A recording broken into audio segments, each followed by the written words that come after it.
أعوذ بالله من الشيطان الرجيم بسم الله الرحمن الرحيم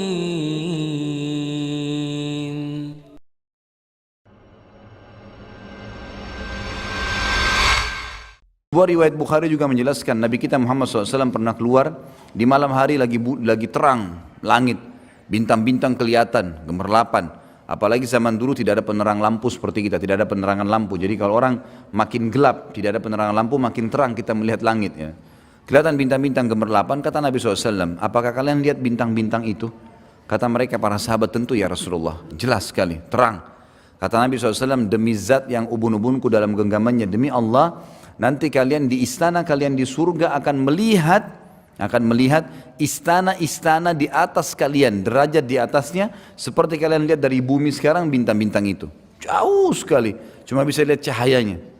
Lalu mereka pun berkata, ya Rasulullah, apakah itu duduknya, tempatnya ahli surga, tempatnya para nabi-nabi? Kata Nabi SAW, bukan. Itu adalah tempat orang-orang soleh dari umatku. Perbedaan derajat di antara mereka. Jadi sangat luar biasa. Oleh karena itu teman-teman sekalian, jangan mulai sekarang, mulai detik ini, ubah sebuah pola hidup yang selalu ada pada diri kita. Seperti misal, banyak orang di antara kita banyak buang-buang waktu kosong. Waktu kosong. Pada saat lagi waktu kosong, kemana kebanyakan orang? Ke pasar, ke mall, habisin waktu. Berjam-jam habisin waktu di situ. Di mall teman-teman sekalian, di dalam sebuah hadis Bukhari dikatakan syaitan menancapkan bendera perangnya di mall, di pasar. Itu tempatnya. Dan kata Nabi SAW, makin tanda-tanda hari kiamat adalah banyaknya pasar bersebelahan. Banyak. Antum bukan tidak boleh masuk pasar, boleh masuk pasar. Tapi bukan program hidup. Jangan begitu weekend lagi libur, Sabtu Ahad, antum masukkan habisin waktu di sana. Teman-teman sekalian, coba renungi apa yang saya bilang ini. Mudah-mudahan kita bisa ambil pelajaran dari situ. Kalau weekend pun kita lagi tidak bisa, kita lagi liburan, Sabtu Ahad misalnya, kita lagi ada waktu lowong, gunakan, coba ubah sekarang pola pikirnya.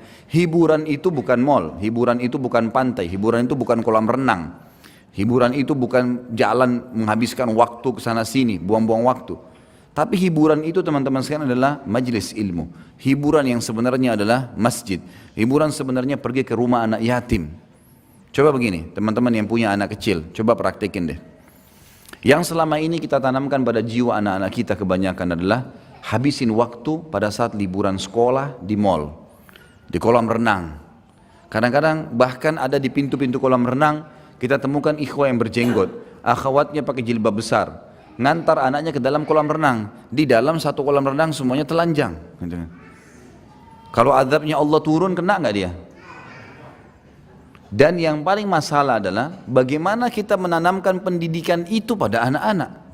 Dia akan tertanam di benaknya, oh kalau saya liburan kolam renang, oh kalau saya liburan ke mall. Daripada antum habisin uang 1 juta 2 juta, banyak orang begitu saya temukan, habisin sudah hanya mainin anak-anaknya, mainan putar-putar, ngeng ribut. Sebentar naik ayah mau ini, ibu mau ini, gonta-ganti itu, habis percuma. Coba pakai pola ini. Uang yang 1 juta yang antum gunakan untuk habisin waktu tamasya, coba beli beras setengah kilo, bungkusin, bawa anak-anak di mobil, di kendaraan antum lalu bilang, nak, ayah sama ibu mau bawa kamu ke tempat yang paling menyenangkan. Apa itu ayah? Apa itu bu? Mall? Nanti lihat aja sendiri. Bawa ke panti asuhan. Begitu masuk parkir panti asuhan, mereka akan tanya, apa ini? Nanti kamu akan tahu nak, turun, jangan buru-buru. Masuk sampaikan kepada ketua panti asuhan, saya lagi bawa bantuan buat anak-anak yatim di sini dan saya mau didik anak saya supaya membagikan makanan kepada mereka. Tolong dikumpulin semua, kumpulin. Kemudian bilang, nak, tunjuk. Ini anak-anak yatim sekarang. Yatim itu artinya tidak ada ayahnya. Lihat bagaimana ngumpul mereka di satu tempat seperti ini, makanan pun mereka makan rame-rame, mereka tidak bisa minta lebih kalau sudah habis. Orang tuanya nggak ada. Kalian sekarang masih punya ayah, masih punya ibu. Ada pengen makanan tinggal buka kulkas, tinggal minta. Ini lihat orang-orang susah sekarang. Lalu kemudian ini ayah dan ibu sudah siapin bagian-bagian ini, paket, kalian yang bagiin, suruh bagiin. Bagiin ke anak-anak yatim itu, biar mereka bagi ke anak-anak yatim itu. Kemudian suruh anak-anak yatim itu cerita, bagaimana rasanya tidak punya ayah, bagaimana rasanya tidak punya ibu. Dengan bahasa mereka, anak yatim kepada anak-anak kita. Saya jamin teman-teman sekalian, setelah pulang dari situ anak antum jadi orang baik sampai mati. Karena program hidupnya sekarang adalah bantu orang susah. Ada teman saya sampai sekarang, subhanallah, dia jalankan setiap minggu. Setiap minggu, begitu anaknya sudah libur Sabtu Ahad, masuk ke pelosok-pelosok Jawa Tengah, Jawa Barat, Jawa Tengah, sampai ke Jawa Timur. Naik mobil, sekeluarga, dia, istrinya sama anak-anaknya saja. Bawa paket beras, gula, setiap minggu. Penuh mobilnya di belakang. Dan dia bilang subhanallah, dia bilang karena teman dekat saya. Dia bilang subhanallah, semenjak saya lakukan program ini gak pernah susah rezeki saya. Ada saja datang. Saya masuk terus saya bawa, bagi-bagiin, suruh anak-anak saya, di foto-foto sama dia. Ada orang yang rumahnya sudah mau rubuh, ada orang anak tidak bisa sekolah karena nggak ada baju sekolahnya, ada yang nggak ada sepatunya dan seterusnya. Akhirnya jadi sebuah program hidup. Anak-anaknya sekarang setiap kali mau tiba hari Sabtu, mereka sudah bilang, ayah tolong beliin duit, kasih duit beliin pensil, beliin pulpen. Ditanya untuk apa nak? Untuk kasih teman-teman saya di kampung yang kita mau datangin. Setiap minggu dia pindah-pindah kampung tuh. Didata sama dia sampai dia punya data ribuan orang miskin, orang muslim yang tidak ada pernah orang datang bawa bantuan ke sana. Dan anak-anaknya dari kecil sudah dilatih seperti itu. Sekarang anak-anaknya sudah mulai ada yang balik. Program hidupnya adalah kalau susah, kalau liburan pasti ke tempat-tempat ini, tempat-tempat seperti ini. Kira-kira mana yang lebih bermanfaat teman-teman sekalian? Dibawa ke panti asuhan yang mungkin orang anggap remeh seperti tadi, dengan antum bawa ke mall yang habisin waktu. Bayangkan mall itu selama antum di sana 5 jam musik terus, non-stop, dan musik haram. Yang kedua, berapa banyak orang yang terbuka auratnya? Nah, 1-2 orang saja antum wajib pungkiri, apalagi kalau 100 orang yang kita lewatin. Belum transaksi yang ada di sana, transaksi ribawi. Berapa banyak transaksi ribawi? Bukankah banyak di sana transaksi ribawi? Banyak, bank-bank sewa tempat ribawi ada, transaksi ribawi. Ada transaksi zina. Karaoke-karaokean itu siapa yang bilang bukan zina? Jelas-jelas gelap, dia makan nyanyi tapi ditemani sama lawan jenisnya.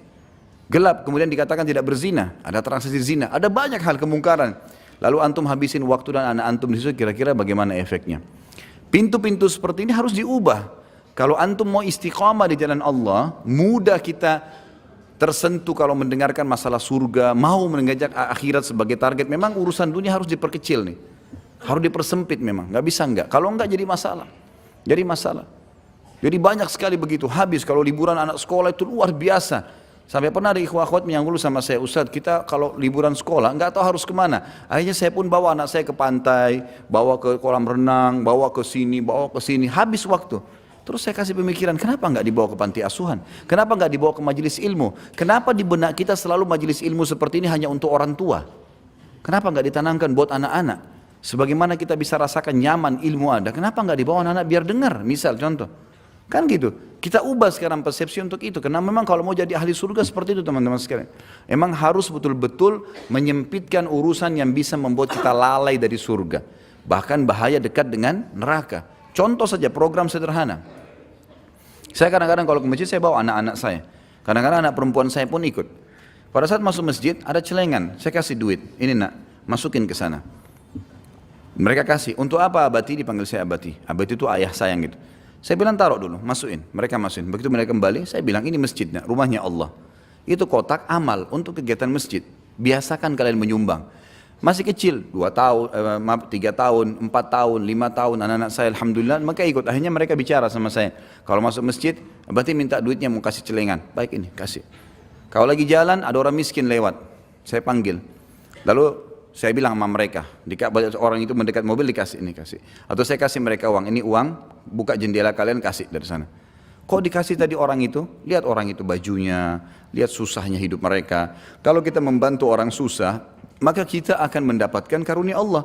Kata Nabi SAW, sesungguhnya kalian diberikan rezeki justru karena orang-orang susah di antara kalian. Maka setiap saya naik mobil, kalau anak-anak saya lihat orang susah, mereka tunjuk, itu Abati orang susah tuh. Tunjuk, itu orang susah. Berhenti, baik kasih sumbangan. Jadi tertanam dalam benak mereka itu. Kalau saya telepon lagi keluar, kemudian saya telepon tanya kabar mereka, yang saya tanya sudah sholat atau belum nak? Pertanyaan yang penting, sholat dulu, bukan sudah makan atau belum. Sudah sholat belum nak? Keluar jangan lupa tutup aurat. Hari ini sudah hafal surah apa nak? Oh surah ini Abati, baik Abati mau dengar, coba baca deh. Baca mereka semangat karena orang tuanya selalu tanya. Jadi itu yang kita hidupkan dalam suasana mereka. Kalau ini antum sedang mencetak kader-kader Rabbani. Ini yang dekat dengan Allah SWT dan ini menjadi aset amal jariah. Daripada kita buang-buang waktu, kita sendiri buang waktu, anak istri juga buang waktu, nggak ada gunanya, nggak ada manfaatnya. Saya bicarakan dengan istri saya, kalau sesuatu yang penting mendesak baru masuk ke mall, kalau tidak jangan. Kalau darurat sekali baru, bukan tidak boleh ya, tapi kalau darurat. Tapi kalau tidak, untuk apa habisin waktu? Seperti nanti kalau Ramadan tiba, ada orang habisin waktu dari pagi sampai tunggu buka puasa. Kenapa ini? Ada orang tidur dari pagi sampai menjelang buka puasa, cuma bangun sholat tidur lagi. Ini puasanya cuma setengah jam. Menjelang buka puasa baru bangun. Apa ini teman-teman sekalian? Di zaman Nabi SAW orang kalau lagi puasa jihad. Perang Badar di musim Ramadan. Ramadan pertama mereka tidak buka puasa padahal musafir gitu kan. Berperang dalam kondisi puasa. Jadi memang harus kita membentuk pribadi-pribadi yang menuju ke surga memang. Sehingga hawa nafsu dunia ini akan ditinggalkan. Karena kalau tidak kita berbahaya. Kita akan terbawa manusia lemah. Manusia lemah. Orang kalau nonton film Hollywood, Bollywood 1 jam, 2 jam pasti enak. Nggak mungkin nggak enak. Orang yang dipanggil, yang didatangkan artis yang hebat. Laki-lakinya pintar action, perempuan pintar action, semua gagah, semua cantik, lalu dinonton. Pastilah enak. Tapi masalahnya merusak hati, gitu kan. Merusak. Sulit kita mau bangun sholat malam setelah tonton film-film begini. Nggak bisa. Tapi kalau kita memang mengaji, memang taklim, memang larinya ke ibadah, maka akan terbentuk. Dan teman-teman sekalian, jangan pernah malu dengan perkataan orang. Ada judul ceramah yang saya susun, judulnya Iya, Ini Aku Sekarang. Emang harus begitu. Kita punya masa lalu pasti ada yang salah. Tidak ada manusia yang sempurna. Nabi Adam alaihissalam lihat malaikat sujud depan matanya, tapi berbuat dosa. Cuma orang mukmin buat dosa, tahu salah tidak diulangin, itu yang benar.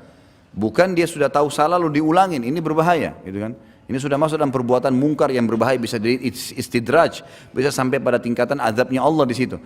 Nabi Musa alaihissalam pernah buat salah, Nabi Yunus alaihissalam pernah buat salah, gitu kan? Mereka punya berbuat salah. Umar bin Khattab adalah orang yang paling benci Islam sebelum Islam. Kita tidak lihat masa lalunya, yang dilihat masa sekarangnya, gitu kan? Akhirnya setelah dia masuk Islam, dia orang yang paling tegas terhadap orang kafir. Pada saat dia sebelum masuk Islam, dia peminum khamr. Pada saat masuk Islam, dia yang menjadi penyebab turunnya ayat pengharaman khamr.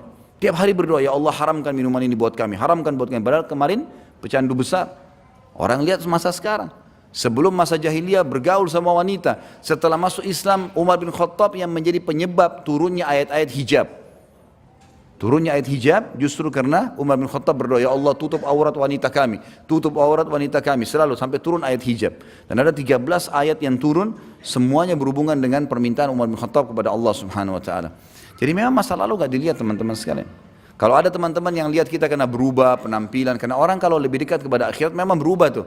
Lebih tenang, jalannya lebih teratur, lebih tawadhu, lebih merendah, kata-katanya lebih santun, selalu mau berbuat baik, membela orang yang sedang terzalimi. Kita selalu begitu, terbawa dengan arus ingin mengejar pahala dan takut berbuat dosa. Itu wajar, orang akhirat begitu. Nanti akan ada olok-olok tuh, kamu alim ya sekarang, kamu begini ya, kamu begitu ya. Jawab, iya ini aku sekarang. Dulu ya dulu. Bahkan sampai separah apapun, seorang wanita pernah pelacur misalnya, atau seorang laki-laki memang pernah juga ngelacur, istilahnya sudah nakal sekali luar biasa, terus sekarang dapat hidayah, taubat, tetap sama jawabannya, iya ini aku sekarang. Dulu kamu begitu ya, dulu juga kamu begitu, iya memang dulu, sekarang ini aku. Saya bertobat kepada Allah, mudah-mudahan Allah maafkan, itu yang penting. Jadi jangan pernah malu melihat perubahan-perubahan atau terjadi perubahan itu pada diri kita. Ini penting ya, sempitkan semua jalan-jalan menuju ke neraka, buka semua pintu menuju ke surga dengan program-program hidup yang positif ke surga, dan tinggalkan semua program negatif dalam neraka. Kemudian sama hal tadi yang saya jelaskan, bagaimana kita tidak boleh malu pada saat terjadi perubahan pada diri kita dan berani jawab apa adanya. A'udzu billahi minasy syaithanir rajim. بسم الله الرحمن الرحيم